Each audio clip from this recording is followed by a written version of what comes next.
Cass she wrote really good. The first book of the selection series, she did a really good job there. Yeah. And then it's like, from then on, it has been same girl in a beautiful dress with, she needs to win the man, she's kind of stupid, and not really but you know what I mean? It's like we're getting the same exact outline of a story. So I would hope that maybe her next book, which I'm glad that this one is not a duology for that reason, I think it's time for us to get out of the unnamed sea. Welcome to the Novel Universe with your hostesses Ashley and Dawn. We rate and review the newest and most buzzworthy books. We are true book club girls who don't always agree, but do enjoy a good book discussion. I'm Ashley, the fantasy architect. And I'm Dawn, the criticizer of books. Grab your favorite beverage and come and enjoy our universe.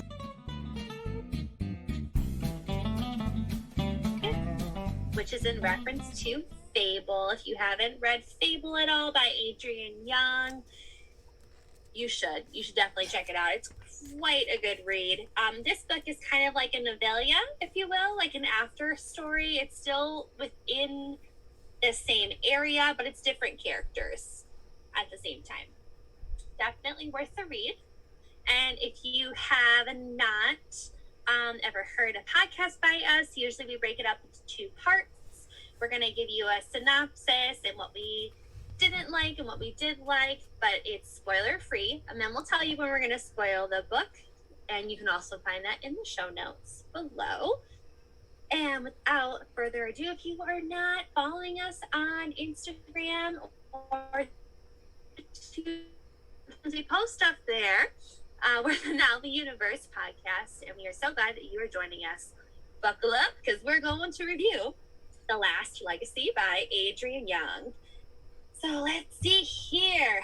When a letter from her uncle Henrik arrives on Brian Roth's 18th birthday, summoning her back to Bastion, Brian is eager to prove herself and finally take her place in her long-lost family.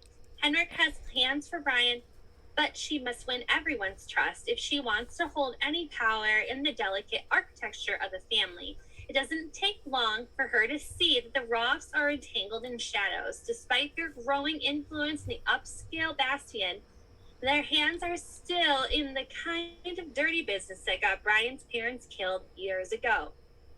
With a forbidden romance to contend with and a dangerous work ahead, the cost of being accepted into the Roths may be more than Brian can pay. I believe that's how you say her name. Is it Byron? I think it's Bryn. Bryn? Yeah. Brian. Ashley just completely ruined the whole entire name. Thank you so much. Come back next time. All right, Dawn, what did you rate this book? I gave it a 3.5. Okay. I believe I give it a 4. Okay. I give it a 4 just because, well, we'll get into all that. Yeah. Right? Yep. Right, we'll tell you why. Let's see, some of the things I did not like. I didn't really have a lot that I didn't like about this book. I had more nitpicks, if you will. Mm-hmm. Just like small little things that I know were probably Young's choice to omit from the story because it is a standalone. It's not supposed to continue onward. Okay. So I feel like as though that might be why I had some issues. Okay. The first little nitpick that I had is that I wanted more of the Roth family. Yeah. They seem like pretty amazing people. They're super tight-knit. They've got arm tattoos that signify their family's like heritage, that they have been accepted into the family. And there's like a trial and error stage that happens with each member, which is amazing. But I feel like each member also has a hidden agenda outside of the Roth family and what their whole entire legacy holds. Mm-hmm. And so I wanted more of like Morrow's story. Yeah. Or Morrow, or however you say his name. I wanted more of Henrik. Henrik is her big bad uncle that, you know, is in charge of the whole entire Roth family. There's just so many good, like, Young does a really good job of giving us these amazing characters. Usually. When I found out it was standalone, I was like, oh, rats. It's because you wanted more. Yeah.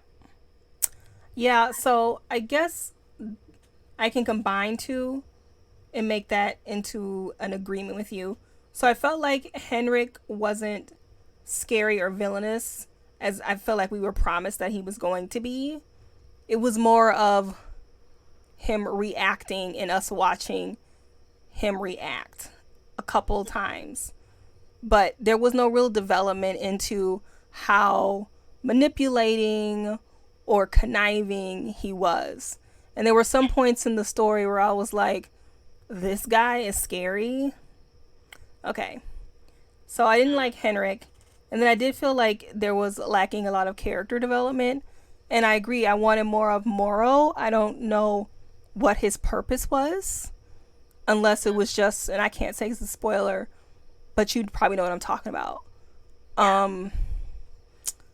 The uncle, what was it? I don't even remember their names, to be honest with you. I don't remember all of their names. The cousin, yeah, like, yeah, the characters were not developed enough. I even think Bryn wasn't as developed as she could have been. She was just kind of your typical YA girl. I have a temper. I didn't really see a temper. So I don't know what this temper was that she kept talking about. But she was just a typical YA girl. It was nothing special about her. Henrik is perceived as this super bad uncle, right? That we need to agree with him with everything. We have to do exactly what he says, or else there's hell to pay, right? There's just this big whole thing. It's like, okay, I want to know what he's truly hiding. There has to be an exact motive for him to be that devious and that narcissistic almost, in a way. Like, I wanted to know the root of what his issue was, other than what we've been given, right? Yeah.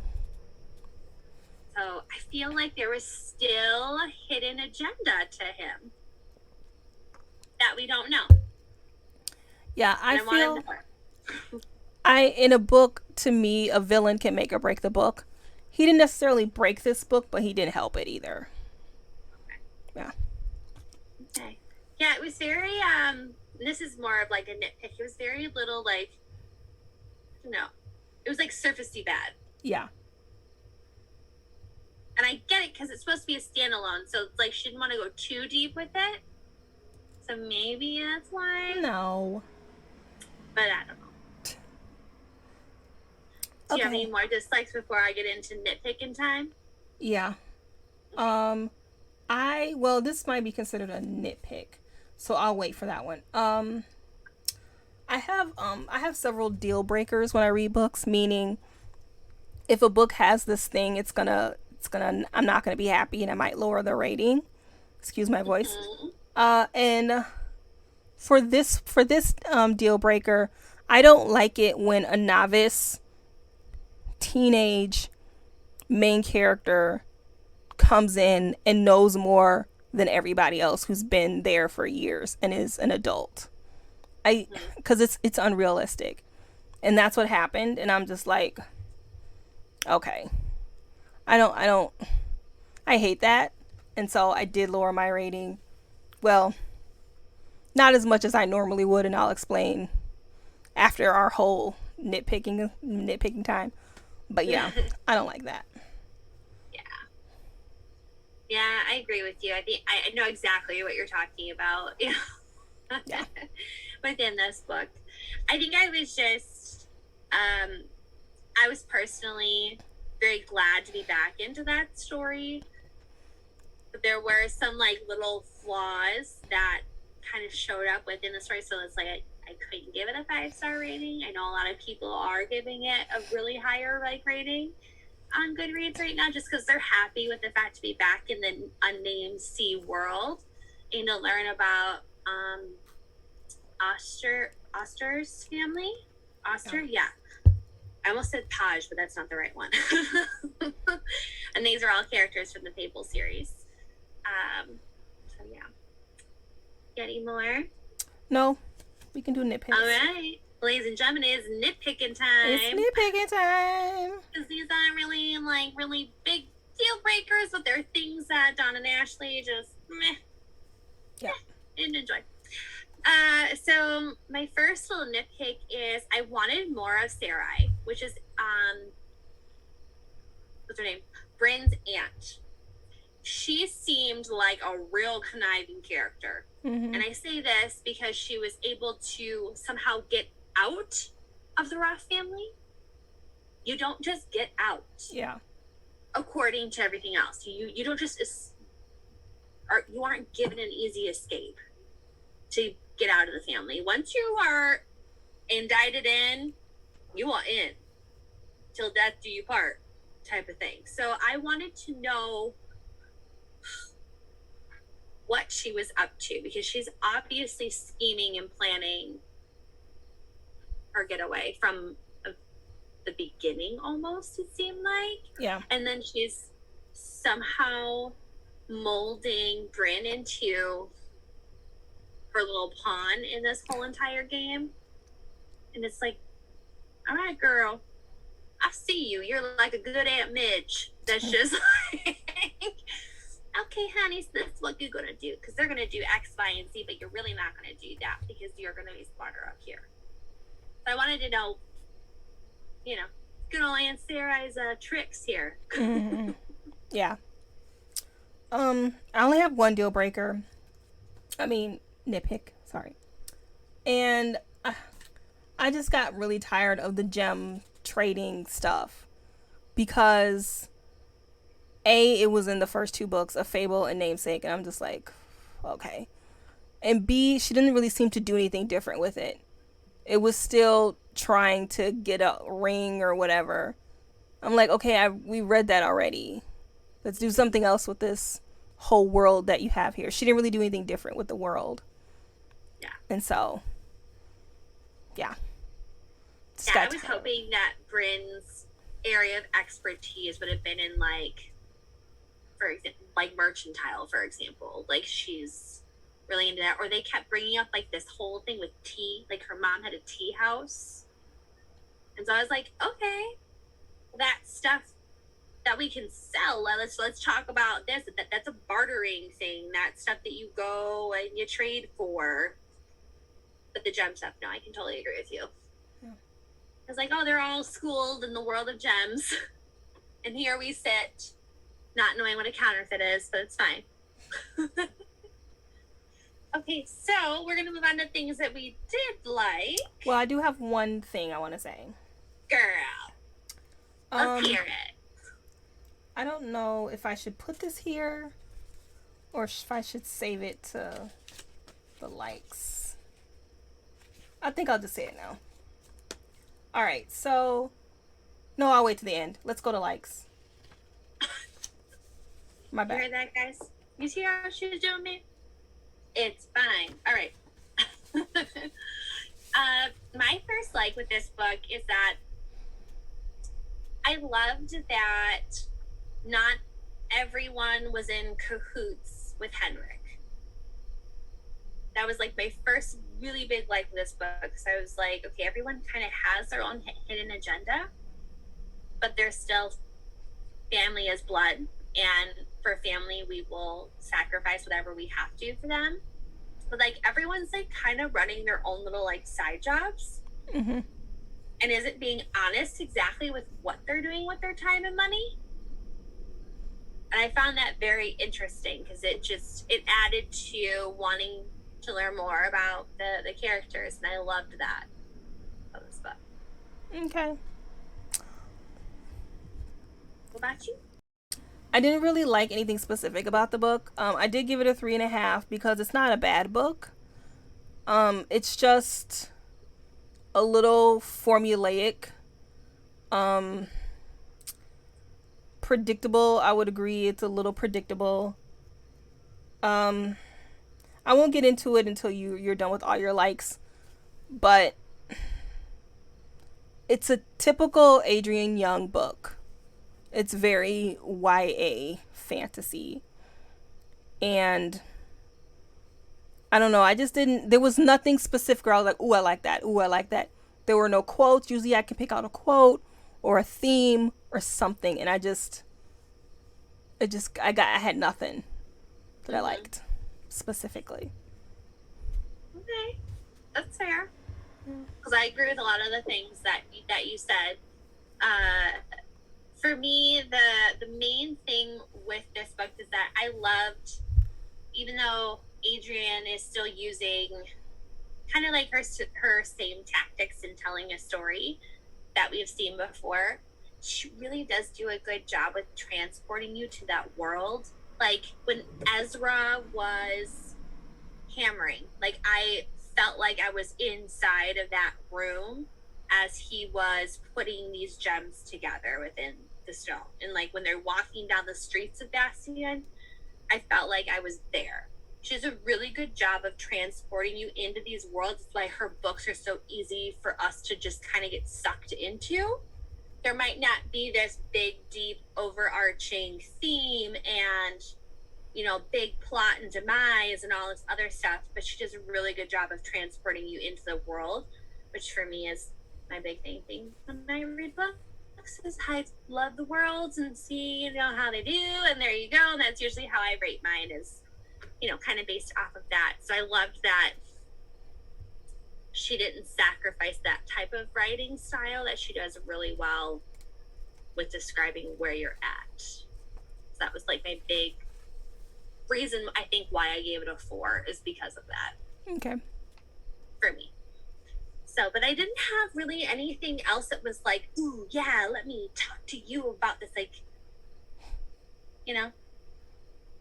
So, yeah. Without saying too much. Yeah. Don't want to talk about it anymore. All right. Well, overall, I think that my problem with this book is Adrienne Young's books are good for people who are new to fantasy, because they're not going to be familiar with typical fantasy tropes, YA fantasy tropes and characters and worlds. But for someone like me who reads a lot of fantasy and now getting into adult fantasy, this isn't enough for me. I need themes. I need complex characters. I need an interesting world, something different, something I haven't read before. And that all ties into my enjoyment of a book. Mm-hmm. This book was boring. I was bored with everything. Even the little romance. But her books are not bad, but they're just, if you are a seasoned fantasy reader who reads like, and there's some really good young adult fantasy authors who write really good books. And if you're used to like Laini Taylor and Maggie Stiefvater and Bardugo and, you know, Schwab, then her books are just going to fall a little bit short.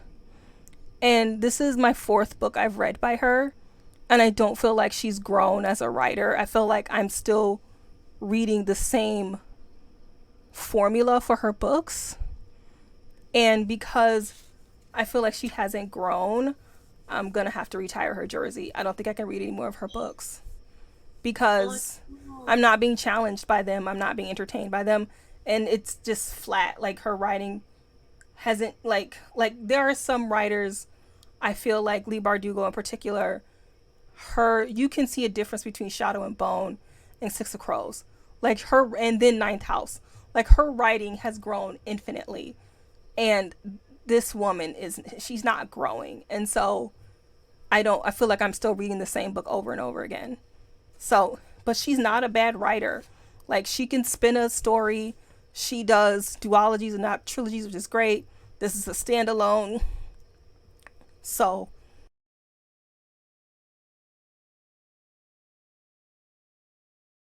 I do recommend her books, but I wouldn't recommend it to someone who reads fantasy often.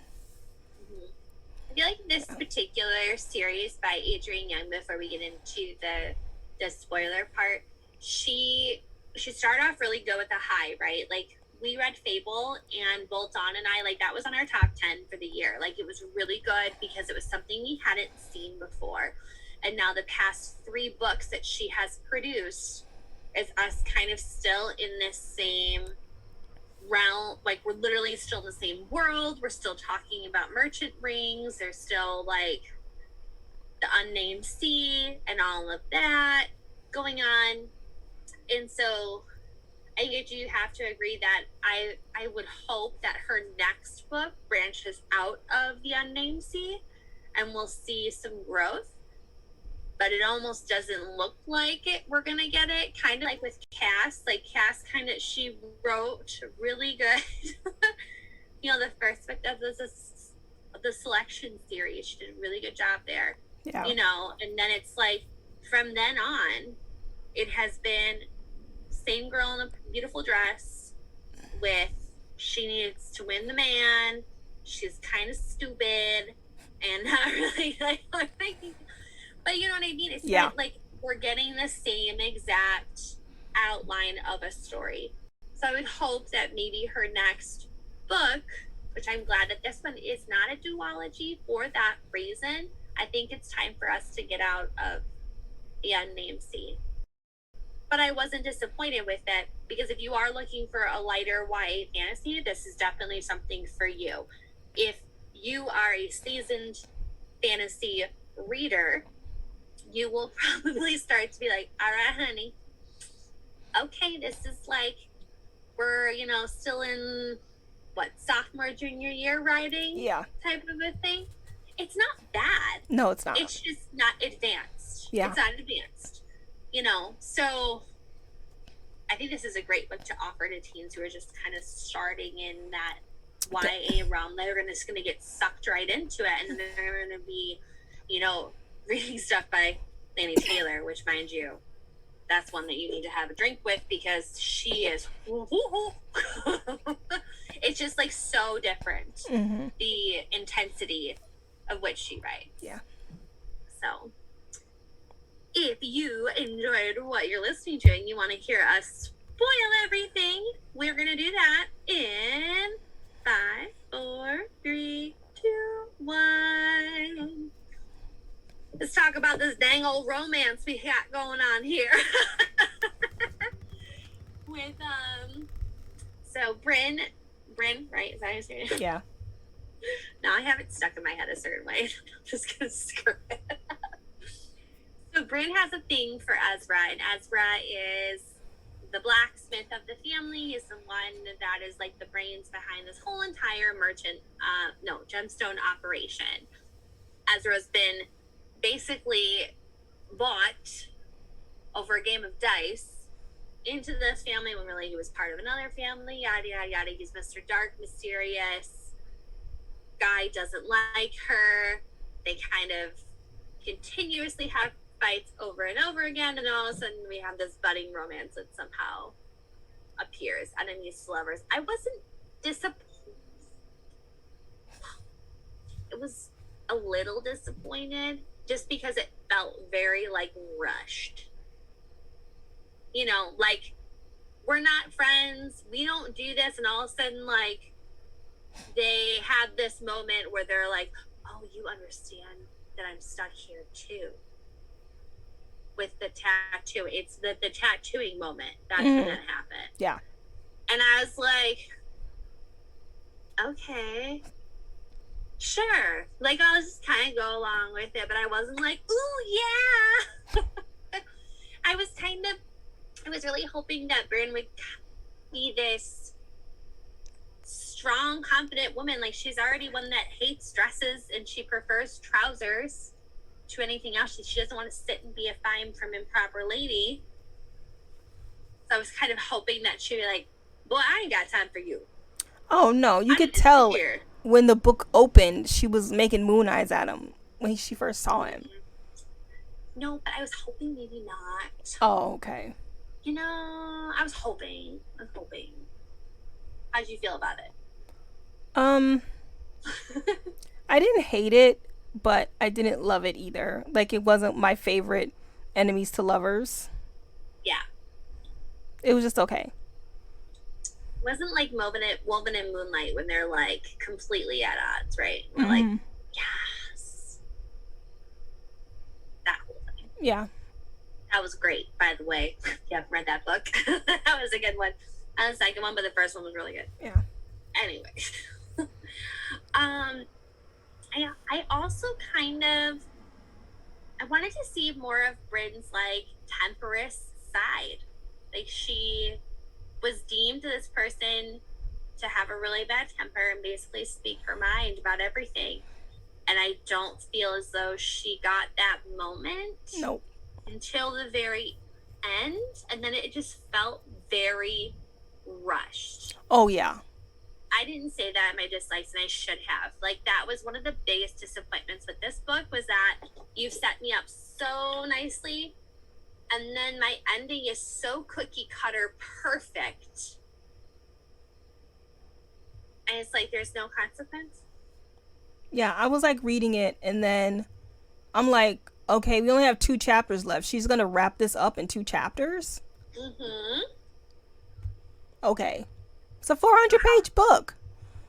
It's a decent size. It's not small. Yeah, and she wrapped that shit up in 30 pages. It's like, okay. Mm-hmm. Then it was happily ever after. Okay. Maybe I'll drop my rate to 3.75. Now that I'm thinking about it. Just because it's like, yeah, it was too cookie cutter of an ending. I mean, like, I feel like 17-year-old Ashley would have been very happy with that ending. Been like, good job, woohoo! But grown up in her 30s, Ashley is like, that's all you got for me? That ain't real life. You know? Yeah. Oh my goodness. And I wanted to know more about, like, how did they just get off scotch-free? She literally writes that they, like, are able to escape. They've outsmarted her uncle, and they're able to leave. Okay. I feel like Adrienne Young got bored with this book too, and she's wanted to end it. I don't know. Guys ain't got nothing else to say. Whoop. Yeah. Oh man, yeah, I don't know. That's so weird. Very weird. I really liked, what was the lady that she asked to basically like side with her at the tea? Violet or whatever. Yeah. I wanted more of her, because she seemed like this hidden like Carmen Sandiego lady that just like knew all this interesting information, and she knew how to barter her information well. Mm-hmm. You know, I was proud of Bryn for that moment, like kind of playing all of her cards and understanding that game that the Roth family plays. But at the same time, I wanted more. I wanted more of it. Mm-hmm. And she sets it up really nice. And you're like, okay, I'm here. Agreed. Was that one part that you said you want to talk about and then you didn't? Oh, just that I think that Morrow was just in the book to beat Ezra. That was his only purpose. Oh. I don't feel like he contributed much of anything. I know she needed an ally, and he was there to show her around and whatever, but that could have been anybody. Yeah. And he didn't get that. I was waiting for like almost like the grand gesture from him. Thanks, Romance Book Club. But I was waiting for that that moment where he finally just like has his turning moment. Yeah. To kind of just reveal like his heart in those moments, why he's still staying a Roth and not totally leaving Henrik to his own demise type of a thing. I wanted more of that. Yeah. Because, yeah, like there were these amazing characters and I just wanted more information. And all we heard about Oster was that he escaped out of the room she was in. Mm-hmm. Okay. You're going to tell me that from 2 books, that's all I get? you know? Yeah. I kept waiting a little bit more about him too, especially since we left a little in book 2 in Namesake. We were kind of like disappointed at the development of Oster and Padge. So I was hoping to get more about Oster, but It really no. didn't. It was very surfacey. Yeah. So, and they don't even like come back in the book either. Mm-mm. And we don't see them again. So I was like, what's the point of naming that his room then? Just unnecessary information. Just a callback, I guess. Yeah, I don't know. Do you have anything else you want to say? No, I think that was the biggest spoiler. Was the Yeah. romance. Okay. Yeah. Because I wanted to talk about it. Because it's like, what else? So, ladies and gentlemen, as we have said, if you are new to YA, this is a perfect book to like kind of segue you into this fantasy world, getting introduced to these really big character lists and world development and all of that. It's great. But for us advanced readers, it might not be your next Saturday cuddle up book. So we hope that you guys join us for the next podcast. It might be a few weeks because Dawn's man, Jay Kristoff, has released a new book, and it's like over 700 pages, right? I think it's like 8 something. I don't know. It's big. 708 pages. It's a big boy. So we are going to be reading Empire of the Vampire. Yeah. It is a first in a, well, we don't know yet if it's I a don't know. duology or a trilogy. It could go either way with Kristoff. And this is a book from a male point of view, which is the first for him because usually he writes heroine point of views. Mm-hmm. So it'll be interesting to kind of hear. I gotta like get used to that in my head because I'm so used to Yeah. him writing a certain way. So we hope that you enjoyed what you listened to. We hope that you join us in the next podcast. Bye-bye. Bye.